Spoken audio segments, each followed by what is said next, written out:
Hi, welcome back to Unboxing Entrepreneurship. Now, content marketing is an important strategy of marketing because it has a lot of lasting long term impacts. But it is something that entrepreneurs do struggle with because it has long term impacts, and the impacts in the short term are hard to see. So, today I'm going to talk to Seema, who's the co founder of the Confident Communicator, and we are going to talk about how content marketing has helped their business. So, let's get right into it.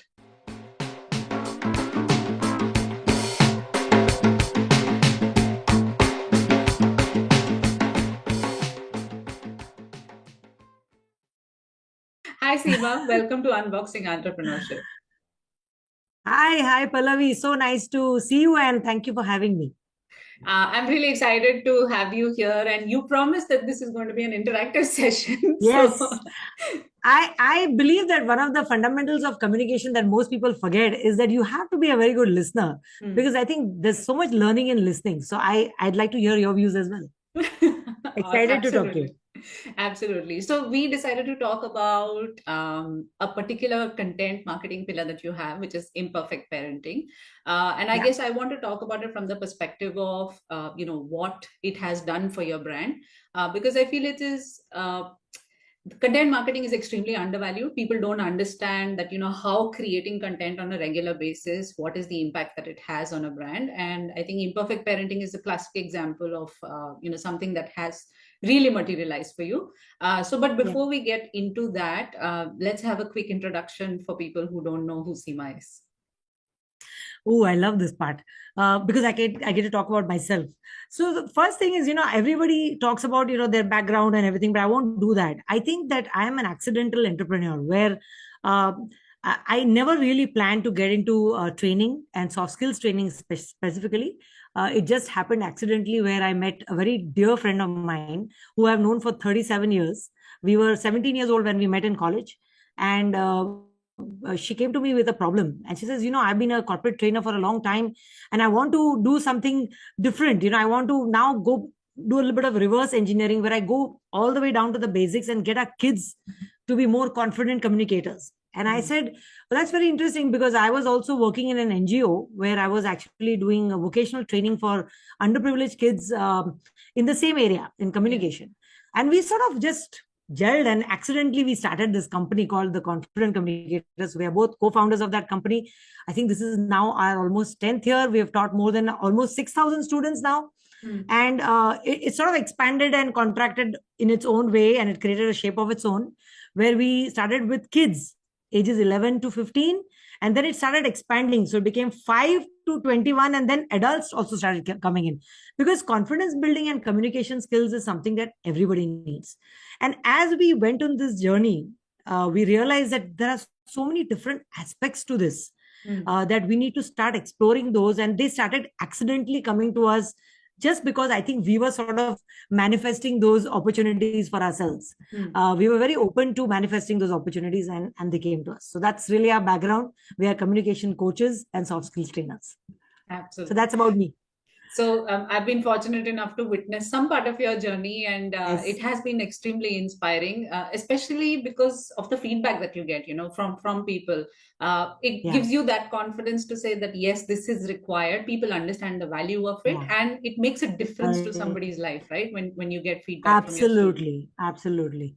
And that actually got very interesting point you made, Pallavi, because it tied into our purpose. I Mm. mean, if your purpose is only to make money or to succeed in terms of numbers, I don't think you are going to go that far. That's Yeah, not the way to look at any entrepreneurial journey or any journey for that matter. yeah. I think you have to look at it from the perspective of what is your purpose and how does it make an impact on others. Without that, you cannot succeed. So I think you make a very, very relevant point, and that's exactly what happened to us. And like I said, we were accidental entrepreneurs. We only wanted to be passionate teachers who made an impact on kids. Mm. And from there, we got into this journey, and we're so fortunate that you were part of it.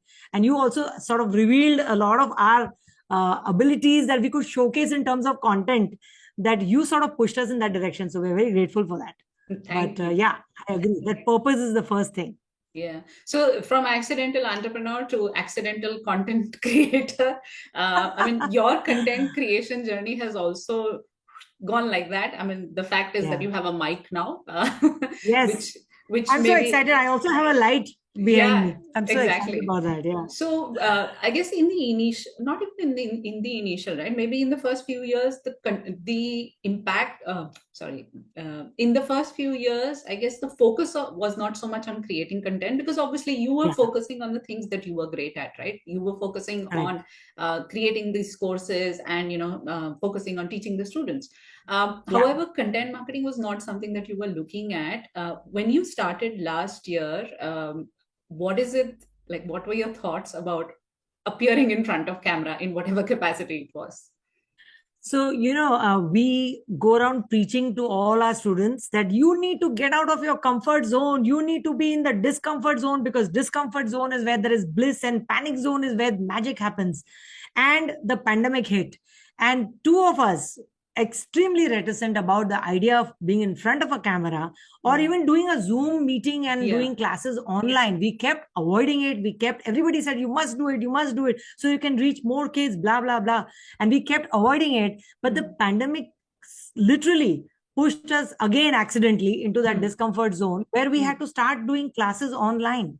Mm. And we realized the power and the magic of being able to reach a lot of students, because our goal and our purpose was very clear. We Mm. wanted to empower people. We wanted to change mindsets. We Mm. wanted people to start focusing on their own uniqueness. Mm. How do we do that with just a few people? We got to expand this to reach millions of kids all over the world. And of course, the internet has that power, content has that power. And it is something that people like you have actually given us the mirror and said, hey, you know what, you got to get on camera. So I remember when we did our first video, Mm. it was so bad, I could not even look at myself. It was like cringe value, literally cringe value. Yeah. But I think that's what it is. You can't keep reaching for perfection, Mm. and you got to keep being imperfect and getting better at it.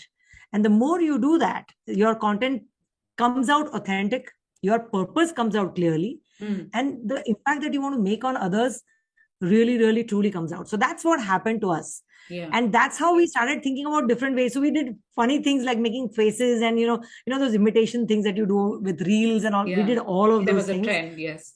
There was a trend, and we Mm. followed this trend as much as we could. And then we realized that, you know what, we need to go back to the basics, which is, Yeah. what are we trying to do here? Who are we trying to impact? And Mm. and we realized that it's if we want to impact an individual, we got to look at that entire environment. Mm. The environment includes all the stakeholders that sort of work with that child to make them that unique individual.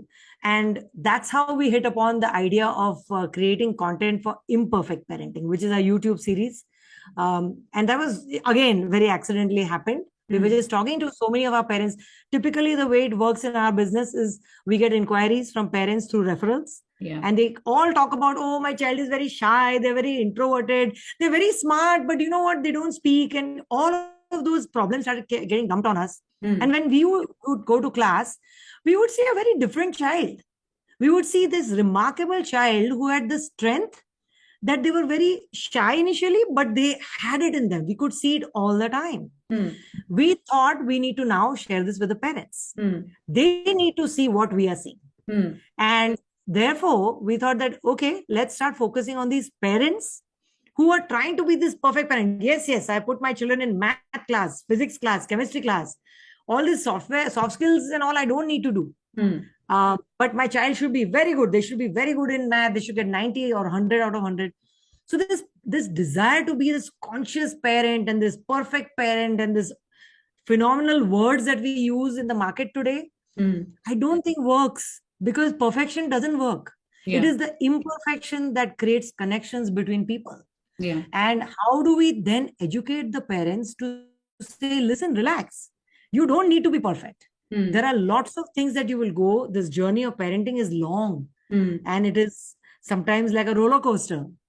People have made books like how to expect when you're expecting, when you're pregnant. Yeah. But really, there is no perfect book on parenting, because every child is different and every child is unique. So you got to approach it a little bit differently.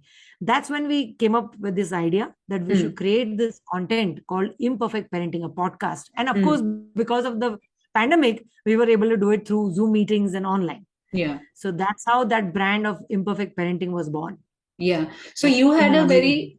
you had a very clear objective of what the content was going to deliver, right? So Yeah. you knew who your audience was, you knew what are Yes. the areas that you want to talk about.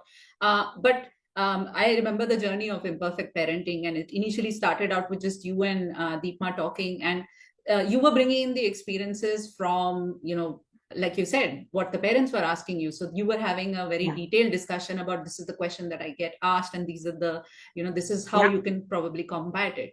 um, Right. then it went on to, having guests on it. So while the objective was very defined, your audience was very defined, you were not really fixated on a particular format. You were looking Right. at what was happening, how the audience was responding, and how it kind of organically Yeah. develops into something, right? Correct. So initially, we thought if you want to like educate the parents, so the word educate the parents, or Yeah. that was the word we used. Then we said, no, we don't want to educate them. We want to empower them. So we Mm. started off with, like psychologists and counselors and people who work in schools and those kind of things. Mm. And then we realized that, the one thing that the pandemic has taught us is mental health. Yeah. Mental health is a real thing. Our kids are in a world that we didn't live in. They have challenges that we never faced. Yeah. It's not like our world was easy, but their world is very different. The way they communicate is very different. The way they think is very different. And we need to understand.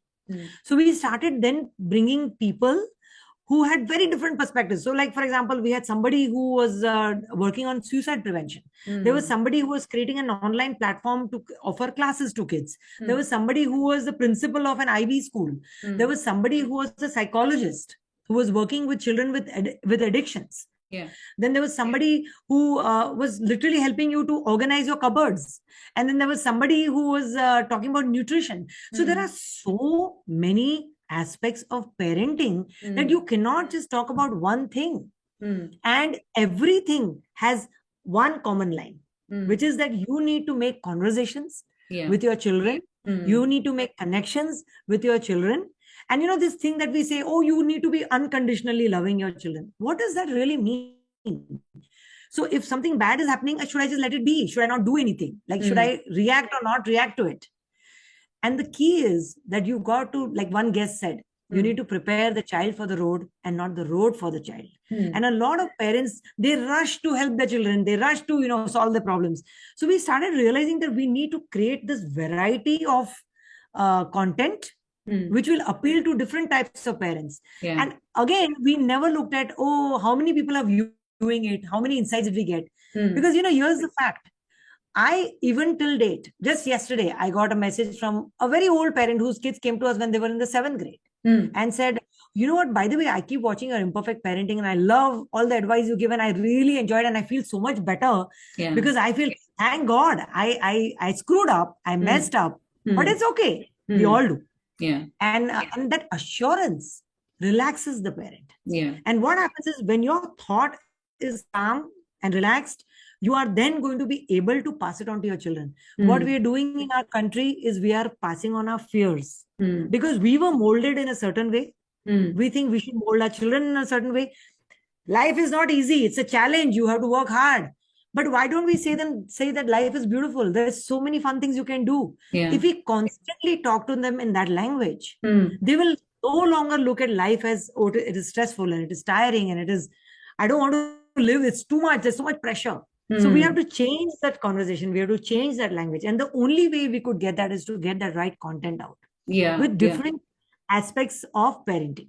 Yeah. And that's what imperfect parenting did. It created that huge phenomenal impact because we were able to show all these nuances of a parent and their journey.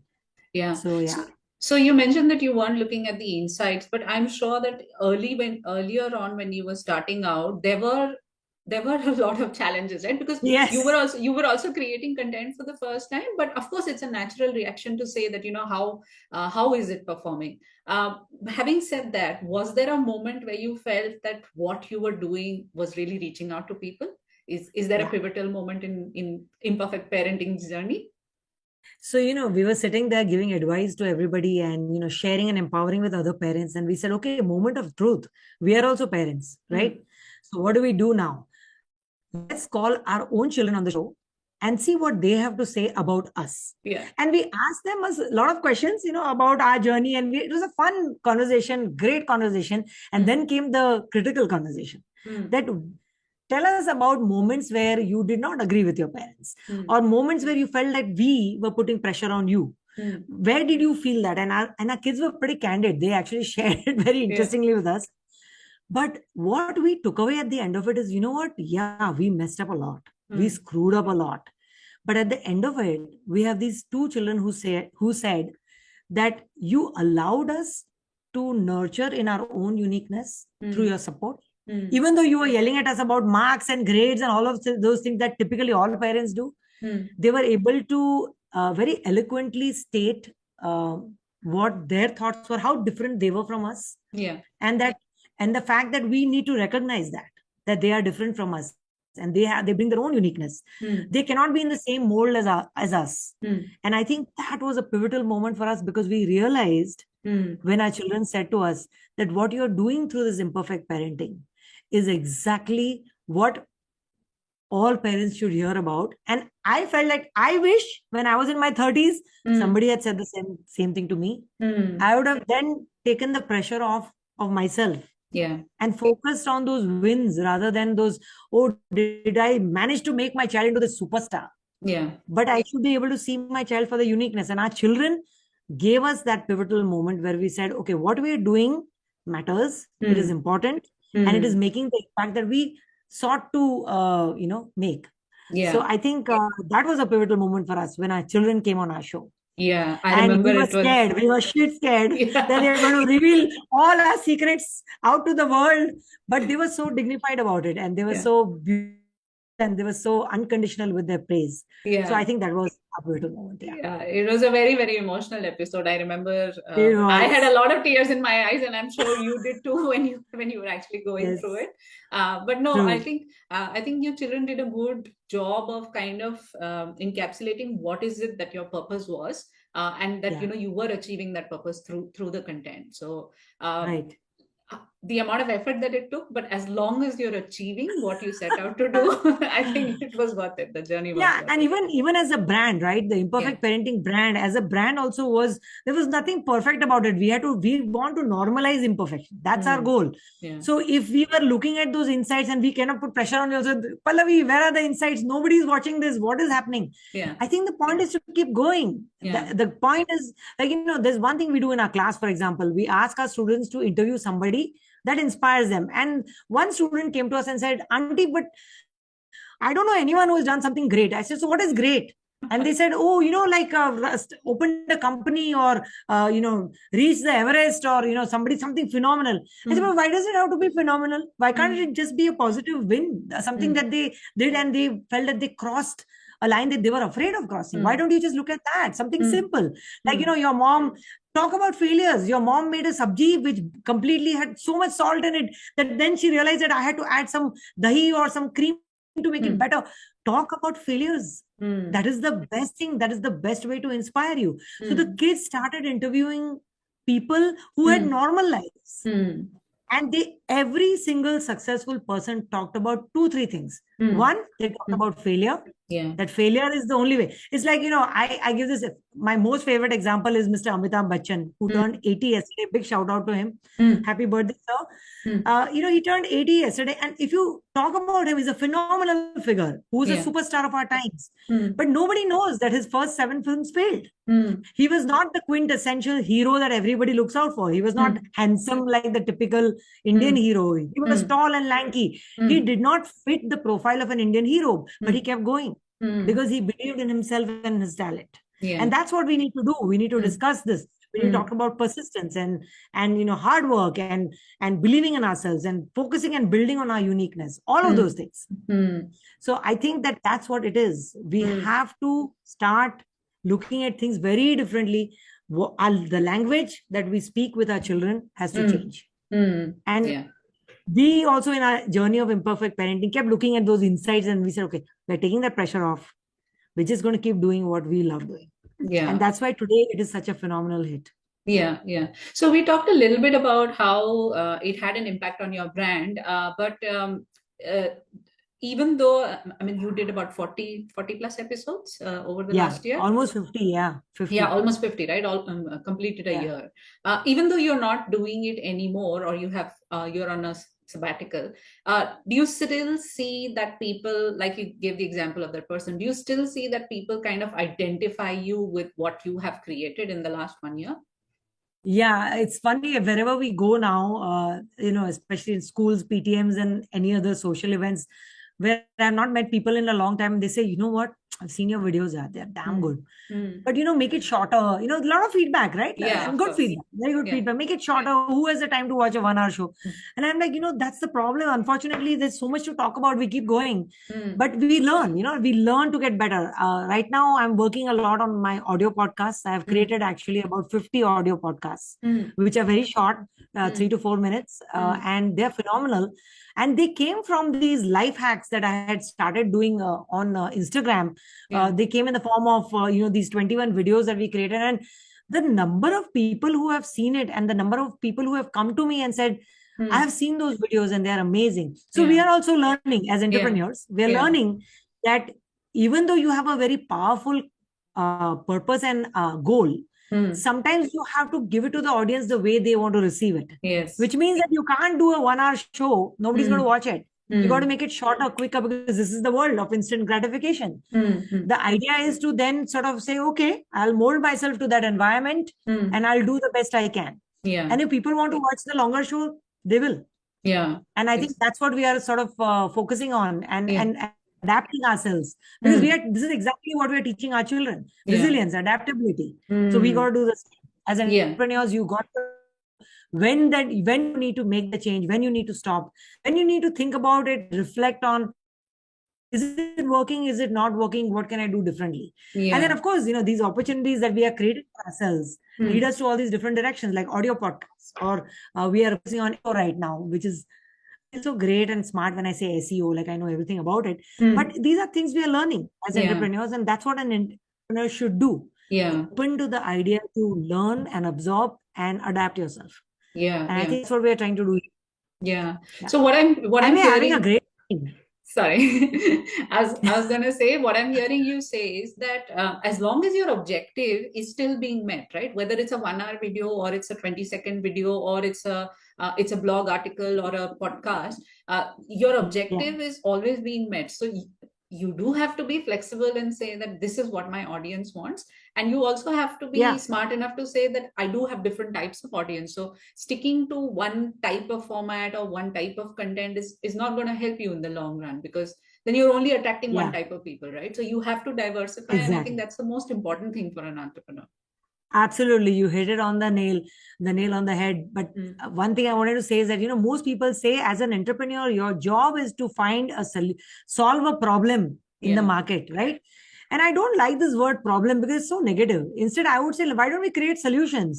And Mm. the solution has to be audience oriented, right? It has to Mm. be customer centric. Yeah. So you can't say, oh, no, I think I did great. 1 hour of my own voice and the voice of my guest is enough. No, Mm. Mm. you've got to create content that the audience wants to listen to, because you're creating solutions. Mm. You're not solving problems, you're creating solutions Mm. for your audience. Then let's Mm. give it to them in the format that they want to see it. And I Mm. don't have any problem with that.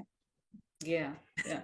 That's great that you've reached that kind of stage of content creation, that doesn't matter what my audience wants, I'm ready to give it to them in whatever format they prefer. And that's a I great love my place to be audience. in. Yeah, yeah, I love my audience. And I'm sure Hopefully, I love you. my audience will love me. That's the goal. Awesome, awesome. Well, this was a great conversation where we talked Thank about you. not just one piece of content, we talked about the entire journey, and we also talked about the kind of impact that it had on your kids, and and when I say kids, I don't just mean your kids, I actually mean the kids that you are empowering My on a students, daily, yeah, absolutely, yeah, on a daily basis. So I think that was great for people to know. It's motivating for people to know that there are a lot of things that you are doing as part of an entrepreneurship journey, and everything has an impact as long as you stick at it. Like if you correct. create one YouTube video, it doesn't do well, and if you let it go, Yeah, That's not the way, right? You have to stick at it to Yeah. get enough data to see that it's really working for you. No, and I'm telling you, we may be a very small fry right now, but I think we have been around for 10 years. There are a Mm, lot of people in this market who haven't survived that long. And the yeah. only reason we are surviving is look at the kind of phenomenal feedback we get from our children, from our Yeah. parents, Mm, from all our clients. And I mm, think that's what it is. As long as you remain true to your purpose and are mm, authentic, and you mm. offer authentic content that your customer feels is a solution, Yeah. then you're going to be around for a long time. We aren't giving up. We are so excited. There are so many opportunities for us. We're going Yeah. to keep going. Awesome. That's our plan. I wish you the best for that. And thank you so Thank much you, for coming Pallavi. on. Thank you so much. And I think you are great too. Your brand is amazing. And I hope that there are a lot of people who reach out to you because what you did for us, I hope other people also benefit from that. I Thanks so much, Pallavi. appreciate it. Thank you so much.